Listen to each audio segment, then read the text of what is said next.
Hello, my friends. Welcome to Talk to Me Tuesday for Tuesday, December 24th, 2024. This is Jennifer. I'm gonna make this quick because I have just a crazy amount of stuff going on right now, which I'm sure you guys do too. I've made an ornament or two and I've made some cards and they're all gone now. So I will put at least a couple of pictures in to share with you guys. I did get a little bit of fabric from Hip Stitch's year-end clearance sale, and this lovely panel you see here was part of a bundle. So I got all of these. This is Maywood Studio Paper Flurries, and I primarily wanted these fabrics, but it was such a good deal. I went ahead and got the bundle, and I don't know if I'll use this or not, but it's gorgeous, so I thought I'd put it up for today. I also got a Kimberbell Studios design set for machine embroidery that I haven't tried yet, but it was on super duper clearance sale, so if I try it, I will definitely share that with you guys later. The only other crafty thing I did was I made a little gift for my son. He loves archery. He's been kind of in and out of it his whole life, and he's gotten out of it for a while, but he really wants to get back into it. So I made him a quiver. So he is left-handed, and that makes things more difficult. There are some ambidextrous products out there, but he's also a little quirky because he's my kid, and so this is what I made for him. This is a quiver for his arrows, and I made a little bag that hooks on with a carabiner for just like the accessories and stuff. It also adds a little weight to the bottom so that it's not so top heavy. There is an extra large Pringles can inside of that. That's what's giving this its shape. This is sort of a purple, almost like a denim on the outside.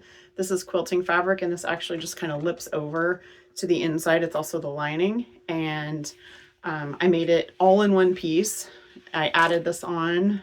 Did not have a design. I sketched it out and then I winged it. I don't know if it'll even work, but if it needs some adjustments, I will do that for him later. But anyway, I really like the way it came out. I think it's super cute, and it's kind of quirky, and I think he'll get a kick out of it. Last week I showed you the calico Christmas tree pattern from this book. I did not make the Christmas tree, but I did draft out the pattern based on their instructions, and the scale is crazy. So it makes a 22-inch Christmas tree, and I didn't realize how big it would be until I drafted this out, because it didn't have a finished size in there anywhere.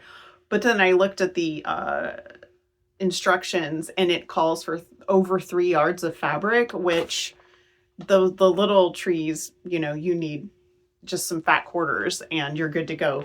So anyway, I'm not going to make this tree because I don't have anywhere to put it, but I just thought you guys would like to see the scale of the calico Christmas tree from my 1981 Christmas with Southern Living book.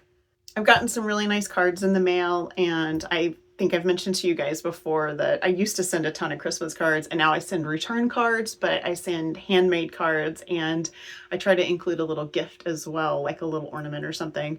I don't always manage it, but I do my best to make that be what happens whenever I do a return card. So I got a lovely card from the wonderful Anita, also known as Tweeloke, if you guys are in the Fandom and Stitches community, and she sent me a beautiful little watercolor. This isn't even the Christmas card. That's downstairs with my other Christmas cards. It was also handmade. And she made me a really sweet star ornament. So that will be going on my Christmas tree after I'm done recording. Hey guys, it's me from editing again, and I totally forgot to tell you something important. So the fundraiser for Phoebe is still going on. It will continue to go on for a while now, but I wanted to let you know that there are still some fabric baskets left if you're interested in that. And there is also one of the quilts that I shared, which is Poppies from the Past. That was one of my retired patterns that it was a sample for a class and for a pattern that I sold. So it's one of a kind. It's the only one I ever made. The link for that will be in the description. I'm still thinking about doing an end of year Q&A. So if you guys have any questions, leave them in the comments. Otherwise, I will just do a year-end wrap up. I haven't had any questions yet. So otherwise, I'll do a year-end wrap up, and we can always do the Q&A later. So you guys have a really wonderful week. Have a crafty week. I hope that you have a peaceful week. And if you're spending time with family, I hope it goes well. And I love you guys. Happy holidays, Merry Christmas, whatever you celebrate. I hope it's a lovely time. I will see you guys next week. Bye. P.S. This is my Marley was dead to begin with shirt that I made last year.